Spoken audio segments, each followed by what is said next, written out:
امت کی فضیلت بیان کی. فرمایا کنتم خیر امت اخرجت للناس، فرمایا تم بہترین امت ہو، تمہیں اللہ تبارک و تعالیٰ نے لوگوں کی بھلائی کے لیے پیدا فرمایا ہے. اے رسول کریم کی امت تم ایک بہترین امت ہو. دنیا میں سب سے کمزور شخص پتہ کون ہوتا ہے؟ جسے یہ پتہ ہی نہیں ہوتا کہ میرا مقام کیا ہے. اگر پتہ چل جائے نا میرا مقام کیا ہے تو جینا آسان ہو جائے. یعنی ایک آدمی استاد ہے، ٹیچر ہے، اور جب وہ چھوٹی حرکت کرتا ہے نا تو پتہ لگتا ہے کہ اسے پتہ ہی نہیں کہ میرا اصل میں مقام کیا ہے. تو استاد ہے، تیرا سٹیٹس ہے، تیرا معیار ہے، اتنی چھوٹی بات تو کر گیا. بہت بڑا آدمی، وزعدار آدمی، وہ جب چھوٹی بات کرتا ہے تو محسوس ہوتا ہے کہ نہیں باتوں میں ہی بڑا ہے، باقی اس کے پاس کوئی چیز موجود نہیں ہے. امت مسلمہ بڑی امت ہے. جب یہ چھوٹی بات کرتی ہے نا، چھوٹی بات، میں ملک سے باہر تھا تو وہ سنگیوں کو، ہمارے مسلمانوں کو کچھ مسئلہ بن گیا. ان کی ڈیوٹی ہے سارا دن غیروں کی تعریفیں کرنا، سارا دن تعریفیں کرتے. ان کی سڑکیں دیکھی ہیں، ان کے مکان دیکھیں، ان کی فلانی چیز دیکھی ہے. تو میں نے ان سے کہا کہ میں نے تو سنا ہے کہ بچہ بالغ ہو جاتا ہے تو ابا خود کہتا ہے جا اپنا بندوبست کر. کہتا ہے کہ نہیں کہتا؟ تو میں نے کہا یہ تو نکال دیتے ہیں بچوں کو، بچے اپنا بندوبست کر لیتے ہیں اور ابا جی کا بندوبست کوئی بھی نہیں کرتا. 2-2 3-3 مہینے یورپ میں بوڑھا اندر مر جاتا ہے تو پھر باہر خبر آتی ہے کہ مر گیا، جب بدبو گلی میں آنے لگتی. یہ معیار ہے. سڑکیں پکی ہیں، اس میں کوئی شک نہیں، مکانات اچھے ہیں، قانون کی پابندی ہے. لیکن میرا مسلمان جب وہاں جاتا ہے اشارہ نہیں توڑتا، تو اگر یہاں بھی نہ توڑے تو قانون یہاں بھی صحیح ہو سکتا ہے. لیکن جو بندہ وہاں سے پیسے کما کے آتا ہے نا، وہ کہتا ہے اشارہ نہ توڑو تو پتہ کیسے چلے گا کہ میں وہاں سے آیا ہوں. تو بھائی آپ بہترین لوگ ہیں، آپ چھوٹی بات کیوں کرتے؟ آپ بہترین لوگ، آپ تھوڑا اونچا بیٹھ کے بات کریں. آپ کا ایک سٹیٹس ہے، مومن کا ایک مقام ہے. میرے نبی کریم صلی اللہ علیہ، رسول کریم علیہ السلام بیت اللہ شریف میں کھڑے تھے، کعبہ معظمہ کے سامنے. حضور نے بیت اللہ شریف کی طرف دیکھ کے فرمایا کہ ترمذی کی حدیث ہے، حضور فرمانے لگے کعبے تیری بڑی عزت ہے، پر جو بندہ میرا کلمہ پڑھ لیتا ہے نا، بندہ مومن، اس کی عزت اللہ کی نظر میں کعبے سے بھی زیادہ ہے، وہ زیادہ قابل اعزاز ہے. اب اس کو سمجھنا چاہیے نا کہ جس نے حضور کا کلمہ پڑھا اس کا ایک اعزاز ہے، یہ چھوٹی بات نہیں کر سکتا. اور اعزاز کس وجہ سے ہے وہ بھی اللہ کریم نے ارشاد فرمایا. فرمایا اخرجت للناس، اعزاز اس لیے نہیں کہ تیرا رنگ گورا ہے، اعزاز اس لیے نہیں کہ تیرا قد اونچا ہے، اعزاز اس لیے نہیں کہ تیرے پاس ڈگریاں زیادہ. تأمرون بالمعروف، امت مسلمہ کی شان اس لیے زیادہ ہے کہ یہ لوگوں کو بھلائی کا حکم دیتے، وتنہون عن المنکر، اور لوگوں کو برائی سے منع کرتے ہیں. اور یہ جو کام لوگ کرتے ہیں نا، خیر کا حکم دینا، برائی سے منع کرنا، یہ لوگ دنیا کے امام ہوتے ہیں. اب ہمارے ہاں کیا ہوتا ہے، ایک سازش ہوتی ہے. جن لوگوں کو ہم نے نیکی کا حکم دینا تھا نا، اللہ کی توحید کا پیغام دینا تھا، نبی کریم علیہ السلام کی رسالت کی بات جن لوگوں کو ہم نے کرنی تھی، جب ہمارا لیڈر اسی قوم کو بطور مثال یہاں بیان کرتا ہے، یعنی جس کے لیے حکم تھا کہ ہم اسے کہیں کہ تو کلمہ پڑھ لے، جب اسے ماڈل بنا کے ہمارے سامنے پیش کیا جائے گا کہ وہ بڑا اچھا ہے، تو ہم اسے کیسے کہیں گے کلمہ پڑھ؟ اور پھر اس سے اگلی بات یہ ہے کہ ہم تقریروں سے کلمہ پڑھانا چاہتے ہیں. تقریر بڑی مؤثر کام ہے، ضرور ہونی چاہیے، لیکن دنیا میں انقلاب عمل سے آتا ہے، عمل سے. صحابہ کرام علیہم رضوان نے بڑی بڑی تقریریں کی، بڑے بڑے جاندار وہ لوگ تھے کہ ایک جملہ کہتے تھے تو دنیا تڑپ اٹھتی تھی، لیکن ان کی تقریروں سے زیادہ اثر ان کے عمل میں تھا.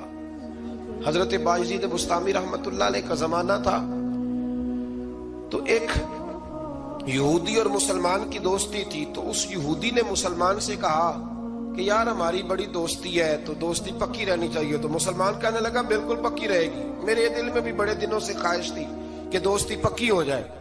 تو کہا کیسے پکی ہو سکتی ہے؟ تو مسلمان کہنے لگا تو کلمہ پڑھ لے دوستی. تو وہ یہودی کہنے لگا یار ناراض نہ ہونا، میں نے 2 اسلام دیکھے، کون سے والے اسلام کا کلمہ پڑھوں؟ اس نے کہا 2 اسلام. کہنے لگا ایک اسلام تیرا ہے، ایک حضرت باجید بستامی کا ہے. میں اور تو اکٹھے رہتے ہیں، نماز کا وقت ہوتا ہے تو بھی بیٹھا رہتا ہے، میں بھی بیٹھا رہتا ہوں، نماز اور ادھر اگر شراب کی مجلس چلتی ہے تو میں جاتا ہوں تو معاذ اللہ تو بھی چلا جاتا ہے. اگر کوئی فحاشی اور یانی کا کام ہے میں جاتا ہوں تو بھی چلا جاتا ہے. تو اگر ایک لفظ ہی مجھ سے کہلانا ہے، ایک جملہ ہی کلمے کا، تو میں کہہ دیتا ہوں. لیکن اگر تو مجھے اس اسلام کی دعوت دیتا ہے نا جو حضرت باعزید بستامی کا ہے، حضرت باعزید بستامی کا بھی ایک اسلام ہے. وہ شخص اٹھتا ہے تو پتہ چلتا ہے کہ مصطفیٰ کا غلام ہے، وہ بیٹھتا ہے تو پتہ چلتا ہے یہ کسی کا بنا ہوا ہے، یہ رکتا ہے، آتا ہے، جاتا ہے تو اس کے وجود سے شعائیں چھلکتی ہیں. محسوس ہوتا ہے کہ اس پر رنگ اپنا نہیں، اس پر محمد عربی کا چڑھایا ہوا رنگ ہے، تو نظر آتا ہے. تو اگر وہ والا اسلام ہے تو میں قبول کرنے کو تیار ہوں. مجھے پڑھاؤ کلمہ. کہ دیکھیں نا، ایک شخص سے میں نے کہا کہ تو سر پہ پگڑی باندھ لے، اور میں نے باندھی نہیں ہوئی، تو فوراً اس کے دل میں خیال آئے گا کہ اگر اتنی اچھی ہوتی تو آپ بھی تو باندھتے نا. یعنی وہ آدمی جو بزنس میں جھوٹ بول رہا ہے اور درجنوں جھوٹ بولتا ہے، وہ جب کسی کو سچ بولنے کا مشورہ دیتا ہے تو سامنے والا اس پہ ہنستا ہے، وہ کہتا ہے یار تو نہ ایسے کر، تجھے تو میں اچھی طرح جانتا ہوں تو کیا کہتا ہے. تو اللہ تبارک و تعالیٰ نے اس آیہ کریمہ میں ہمیں سمجھایا ہے. ارشاد فرمایا جا رہا ہے کہ تم بہترین امت اس لیے ہو کہ لوگوں کو بھلائی کا حکم دیتے ہو اور برائی سے روکتے ہو، منع کرتے ہو. اللہ تعالیٰ ہمیں سمجھنے کی توفیق عطا فرمائے. اگلے رکوع میں اللہ تبارک و تعالیٰ نے ارشاد فرمایا کہ بے شک جن لوگوں نے کفر کیا ہے نا، قیامت کے دن اپنا سارا مال دے کے، اپنی ساری جائیداد دے کے بھی اگر وہ جان چھڑانا چاہیں گے تو ان کی جان چھوٹے گی. وہ دوزخی ہیں تو دوزخ میں ہمیشہ ہی رہیں گے. دنیا کا مال قیامت کے دن کام نہیں آئے گا. تو بالکل اس سے متصل اللہ کریم نے پھر حکم دیا کہ کوئی چیز کام آنی ہے تو ابھی سے خرچ کر لو اللہ کے راستے. مطلب ہمیں امید ہوتی ہے کہ میرا بچہ پڑھ کے بخشوائے گا، میرے نام پہ خیرات کرے گا. تو میاں جتنی تو نے کی ہے اپنے لیے اتنی اس نے کر دی ہے نا. تمہیں پتہ ہی ہے نا تو نے کیا دیا ہے، تو آپ میرا اور آپ کا بیٹا ہی ہے نا. تو اللہ تبارک و تعالیٰ نے یہاں حکم ارشاد فرمایا کہ خود اپنے لیے کر لو جو کچھ کرنا ہے. اور پھر ایک اور عادت یہاں اللہ کریم نے انسان کی بیان فرمائی اسی پارے میں. ارشاد فرمایا کہ اسے تھوڑی سی خوشی ملتی ہے تو راضی ہوتا ہے، اور ذرا سی تکلیف پہنچتی ہے تو شکوے کرنے لگ جاتا ہے. میں اکثر کہا کرتا ہوں کہ جو نعمتیں بن مانگے مل گئی ان کا شکریہ کوئی نہیں، اور جو نہیں نہ ملی ہوئی اس کا رونا ہے. یعنی ایک شخص کے پاس سارا کچھ ہے، بیٹیاں بھی ہیں، جائیداد بھی ہے، مکان بھی ہے، اور تندرستی بھی ہے، علم بھی ہے، بیٹا کوئی نہیں، تو اس سے جب بھی آپ ملیں گے نا تو کہے گا دعا کرو اللہ مجھے بیٹا دے دے. تو خدا کے بندے باقی نعمتوں کا بھی تو ذکر کرنا جو اللہ نے دی ہوئی ہے. میں کہا کرتا ہوں کہ 360 ہڈیاں وجود میں، تو جس کا گھٹنا درد کرتا ہے نا آپ اس سے پوچھے نا کیا حال ہے، تو 359 کا ذکر نہیں کرتا. وہ جو 60ویں درد کرتی ہے اسی کا نام لیتا ہے، کہتا ہے یہ گھٹنا ٹھیک ہو جائے تو باقی ساری خیر ہے. تو اللہ فرماتے ہیں ذرا تکلیف دیں تو یہ شکوے کرنے لگتا ہے. زندگی اپنے رب کے حوالے کر دیں، سکھی ہو جائیں گے. آپ یقین کریں، ویسے بھی جان اسی کی ہے، اسی کی ہے. ہم تو اپنی مرضی سے مر بھی نہیں نہ سکتے. اپنی مرضی سے مرے تو خودکشی حرام ہے، اس کی مرضی سے مرے تو وہ شہادت کا درجہ عطا کر دیتا ہے. وہ کہتے ہیں تم مار ہی نہیں سکتے چونکہ مرے جو میری مرضی سے ہو، لہذا اس کے سپرد کر دیں. آگے اللہ تبارک و تعالیٰ نے نا جنگ احد میں مسلمانوں کے ساتھ جو معاملہ پیش آیا نا، بظاہر مسلمان تھوڑا سا پیچھے ہٹے، کفر کو وقتی طور پر غلبہ ملا. یہ ذرا تھوڑے تھوڑے مسلمانوں کے حالات خراب ہوتے ہیں تو لوگ پریشان ہو، شاید یہ ہمیشہ کے لیے. ایسا نہیں ہے، بلکہ جہاں بھی آپ پیچھے جاتے ہیں نا، جو آدمی پیچھے جایا کرتا ہے نا وہ تیز دوڑنے کے لیے جایا کرتا ہے. جب وہ پیچھے جاتا ہے تو اس کا مطلب ہے اب تیز دوڑ کے آئے گا، یہ یاد رکھیں. اور جب آپ سمجھے نا کہ گھٹن زیادہ ہو گئی ہے تو پھر سمجھ لیں اب آندھی بھی تیز ہی آئے گی. یہ اصول ہے.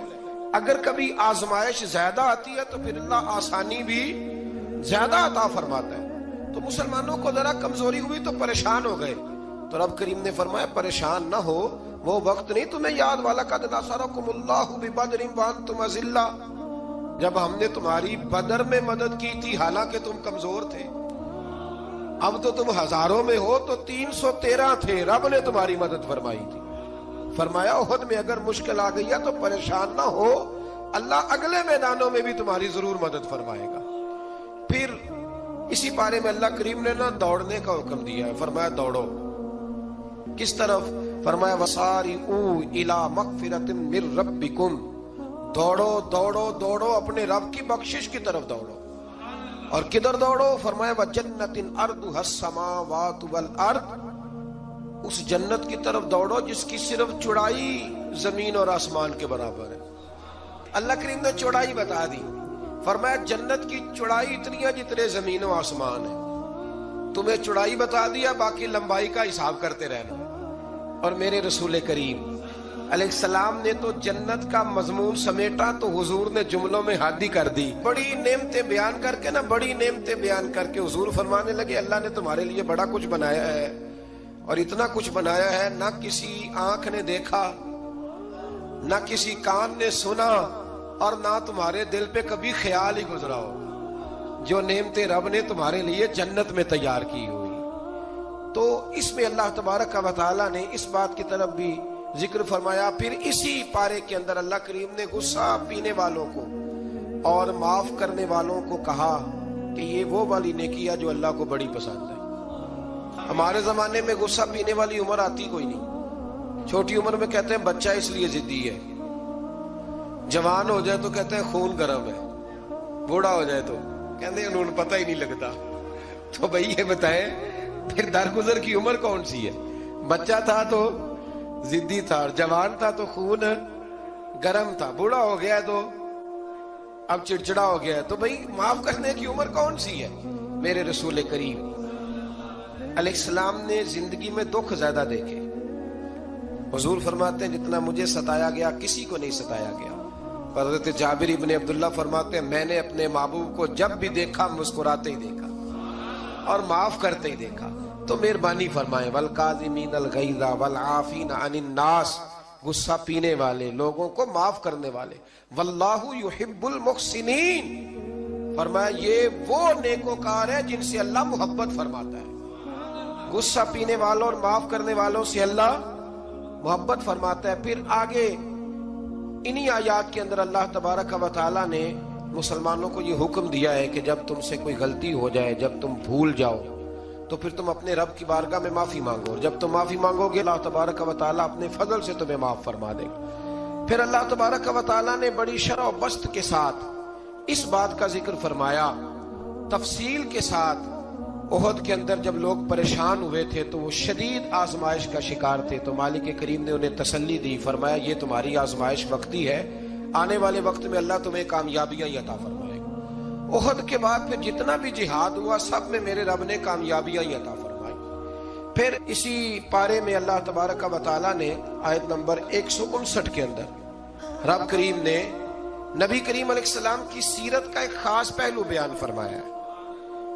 حضور کی سیرت کا، زندگی کا ایک خاص عنصر بیان کیا. اور اللہ کریم نے فرمایا محبوب اللہ کی کیسی رحمت ہوئی کہ آپ اپنے غلاموں کے لیے نرم دل ہو گئے. یہ اللہ تعالیٰ کی کیسی رحمت من اللہ لنت لہم، آپ ان کے لیے نرم دل ہو گئے. وَلَوْ كُنْتَ فَظًّا غَلِيظَ الْقَلْبِ، اگر آپ سخت دل ہوتے یا سخت مزاج ہوتے، لَانْفَضُّوا مِنْ حَوْلِكَ، تو یہ آپ کے پاس سے بکھر جاتے، یہ بیچارے آپ کے پاس پھر بیٹھ سکتے.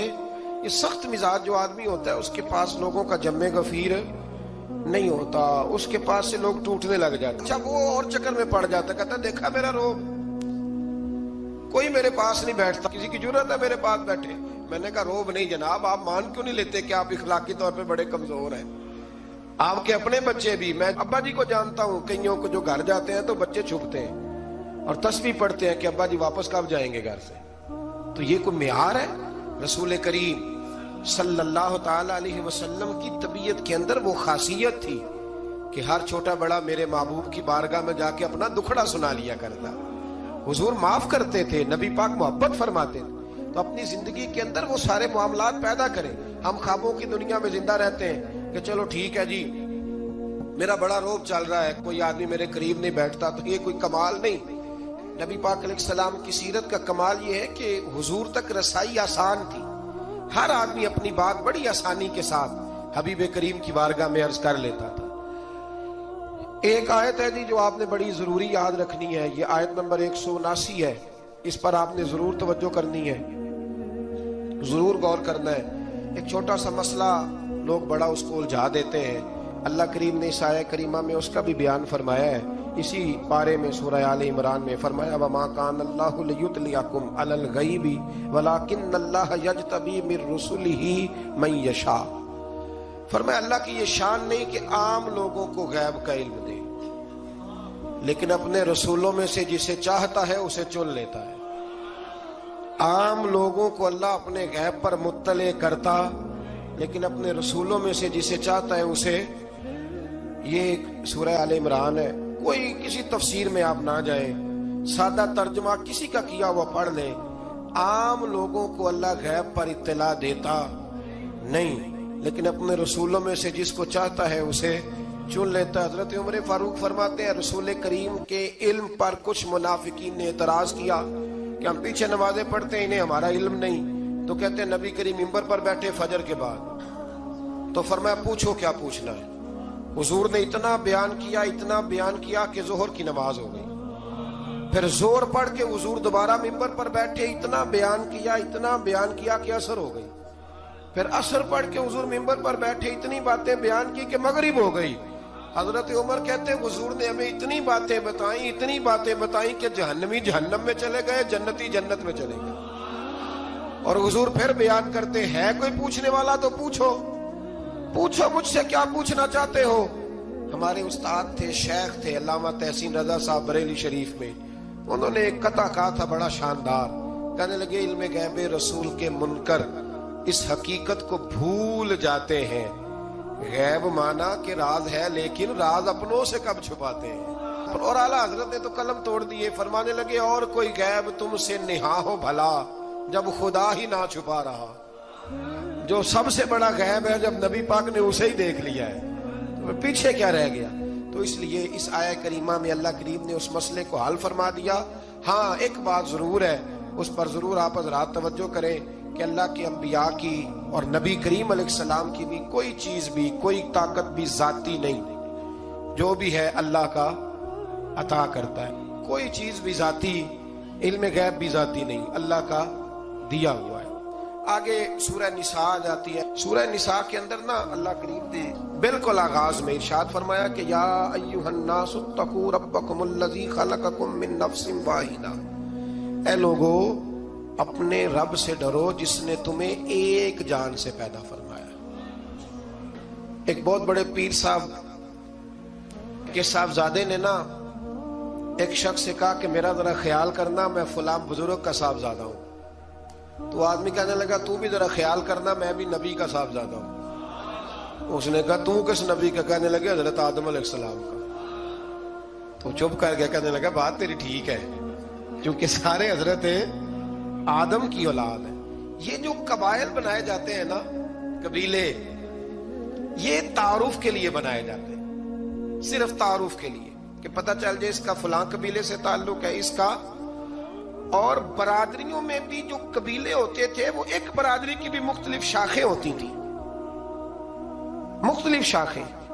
قریش، بنو امیہ یہ قبیلہ ایک تھا، پھر اس کی آگے شاخیں ہو گئی، اور بہت سارے لوگ تھے جو تقسیم در تقسیم ہوئے، شاخیں بنتی جاتی ہیں۔ تو یہ سارا کچھ کیا ہے؟ تعارف کے لیے، ورنہ اولاد سارے کس کی ہیں؟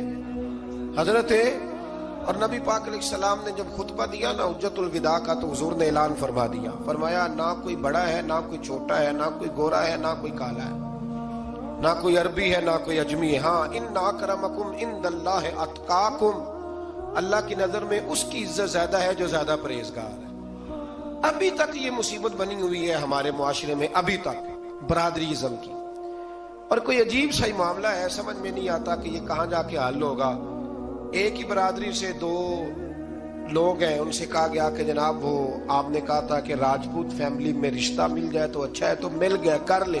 کہنے لگے نہیں کرنا، یہ مہاجر ہے، ہم مقامی ہیں۔ تو ٹھیک ہو گیا بھئی، اب کتنی تقسیم اور کرنی، یعنی اس سے بھی آگے، اور پھر اس سے آگے تقسیمیں، اور یہ اتنی خوفناک تقسیم ہے کہ دفعہ پریشان ہو جاتے ہیں کہ قوم کتنی کو بٹے گی، کتنی کو بٹے گی۔ آپ یہ جو تقسیم ہے نا، اس تقسیم سے نکلیں۔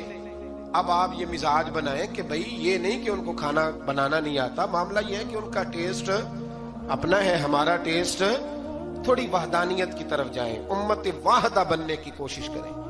ایک تقسیم ایسی ہے بد عقیدگی کی کہ جس سے نکلا نہیں جا سکتا، جو بد عقیدہ ہو گیا اس کے ساتھ کیا صلح ہو سکتی ہے، لیکن باقی کوشش کریں، جو اپنے ہیں نا اپنے، ان کی غلطیوں سے درگزر کریں، انہیں قریب کریں، چھوٹی موٹی کمزوریاں دور کریں، محبت کے ساتھ ذکر کریں، خیر کی بولی بولیں، اپنوں کی باتیں اپنوں میں رکھیں، اور کوشش کریں دل تھوڑا بڑا رہے، محبت تھوڑی بڑی رہے، پیار تھوڑا بڑا رہے، وفا تھوڑی بڑی رہے۔ اس سے آپ کا دل بھی بڑا ہوگا اور لوگوں کے اندر محبت بھی زیادہ پیدا ہوگی۔ اللہ ہمیں سمجھنے کی توفیق عطا۔ میرے نبی پاک علیہ السلام نے دو باتیں فرمائی، کان کھول کے سن لینا، دو باتیں۔ حضور نے فرمایا ایک وقت آئے گا کہ میری امت کے خلاف کافر ایک دوسرے کو آوازیں دیں گے، آؤ مسلمانوں کو مارے، آؤ مسلمانوں۔ تو صحابہ نے کہا یا رسول اللہ کیوں، ہم تھوڑے ہو جائیں گے؟ فرمایا نہیں، تم بہت زیادہ ہوں گے۔ 56 اسلامی ملک ہے دنیا میں، کتنے بول کے بتانا ہے؟ اتنا سا برما ہے، کسی غیر مسلم کا کتا مر جائے تو یہ چیخ پڑتے ہیں، اور یہاں کہتی ہے اقوام متحدہ کہ جی وہ ہمیں داخل نہیں ہونے دے رہے، تو بند کرو پھر سلامتی کونسل، تحلیل کر دو، اقوام متحدہ ختم کرو۔ اگر تمہاری کو سنتا نہیں تو بنائی کیا ہے؟ صرف مسلمانوں کو پریشرائز کرنے کے لیے۔ اور ہمارے مسلمان بھیک مانگتے پھرتے ہیں، کہتا ہے کہا ہے ہم نے اقوام متحدہ سے، اب تم اپنے لیے کافر سے بھیک مانگو گے، کافر سے بھیک مانگو گے؟ میرے عزیز نبی پاک علیہ الصلوۃ والسلام نے فرمایا کافر ایک دوسرے کو بلائیں گے مسلمانوں کو مارے، یا رسول اللہ ہم تھوڑے ہوں گے؟ فرمایا بہت زیادہ ہوں گے۔ تو حضور کیا ہوگا؟ فرمایا تمہیں وہن ہو جائے گا۔ یا رسول اللہ وہ کیا ہے؟ فرمایا دنیا سے پیار ہو جائے گا، مرنے کو دل نہیں کرے گا، دنیا سے اور مرنے کو۔ اس وقت سمجھ لینا کافر تم پہ حاوی ہے۔ میں اپنا اندازہ کروں، آپ اپنا کریں، مجھے دولت سے کتنا پیار ہے اور آپ کو کتنا پیار ہے۔ جھاگ کے سنیں یہ لفظ رسول پاک کے صلی اللہ علیہ وسلم۔ حضور نے فرمایا جب تجھے دنیا سے پیار ہو جائے، دولت سے پیار ہو جائے، اقتدار سے پیار ہو جائے، اور جب تجھے موت بری لگنے لگے، تیرا مرنے کو دل نہ کرے، پھر کافر تیرے اوپر چڑھ آئے گا۔ آج دولت ہی تو رہ گئی ہے، باقی بچا کیا ہے؟ میں اکثر کہتا ہوں شادیاں نہیں ہوتی، تجارتیں ہوتی ہیں۔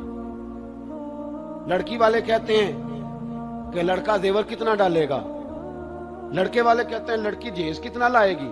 تجارت، ہر جگہ دولت، ہر جگہ پیسہ، ہر جگہ سرمایہ۔ جہاں جس معاشرے میں تلاوت بکے، نعت بکے، تقریر بکے، اس سے زیادہ اور تباہی کا معاملہ کیا ہوگا؟ میرے عزیز، میرے رسول پاک علیہ الصلوۃ والسلام کے صحابہ کے قریب دنیا داری آ سکی نہیں آئی۔ حضرت ابو بکر صدیق نے پانی مانگا تو لوگوں نے دودھ دیا، فرمایا پیچھے کرو۔ ابو بکر نے نعمتیں چھوڑ دیے۔ اب ابو بکر وہ والا کام کرتا ہے جو رسول پاک نے کیا ہے، فرمایا نہ دودھ شاید پیش نہ کرو، جو مانگتا ہوں بس وہ دو۔ حضرت ابو بکر صدیق نے بڑے مالدار تھے۔ حضرت عمر فاروق رضی اللہ تعالیٰ عنہ کے پاس صحابہ کرام جمع ہو کے آئے، کون سا ایسا شخص ہے جس کی تنخواہ میں اضافہ ہو جائے؟ تو لوگ کہتے ہیں نہیں مجھے نہیں چاہیے، پر ہم نے وہ لوگ دیکھے ہیں۔ حاجی صادق صاحب کو مسجد والوں نے کہا 1000 روپیہ تنخواہ بڑھانی ہے، تو حاج صاحب کہنے لگے میرا بڑا سونا گزارا ہوتا ہے، مینوں نہیں بڑے نے۔ حضرت سیدنا عمر فاروق رضی اللہ عنہ صحابہ اکٹھے ہو کے گئے، کہنے لگے عمر حضور کے زمانے میں بظاہر غربت رہی، جناب صدیق اکبر کے زمانے میں غربت، اب تو بڑی ریل پیل ہے، بحرین سے لاکھوں کا مال آتا ہے، آپ کو بڑے بڑے سفیر ملنے آتے ہیں، پر آپ وہی پرانا کرتا اور وہی تامت جو کئی جگہ سے سی آپ نے کئی جگہ سے پھٹی۔ اور حضرت عمر ایک دن عید کی نماز پڑھانے گئے تھے تو ننگے پیر ہی چلے گئے۔ لوگوں نے کہا جوتا، فرمایا ٹوٹ گیا تھا یار، پہننے کے قابل نہیں تھا۔ فرمایا ننگے پیر آ گئے ہو، لوگ کیا کہیں گے؟ فرمایا چھوڑو، عمر کے پاؤں ننگے ہیں لیکن عمر کے کردار میں تو کوئی شک نہیں نا، پیر ہی ننگے ہیں نا، کیا ہوا؟ چھوڑو اس بات کو، کوئی پیار نہیں دنیا داری سے، دولت سے، کوئی چکر ہی نہیں۔ حضرت سیدنا عمر فاروق رضی اللہ تعالیٰ عنہ کو صحابہ نے اکٹھے ہو کے کہا، یہ ہے امت کے بیدار ہونے کے طریقے جو عرض کر رہا ہوں۔ کہا جناب آپ اب بڑا مال غنیمت ہے، اور جس طرح ہر صحابی کا حصہ ہے آپ کا بھی حصہ ہے، تو ایک نیا کرتا ہی ڈال لیں آپ خرید کے۔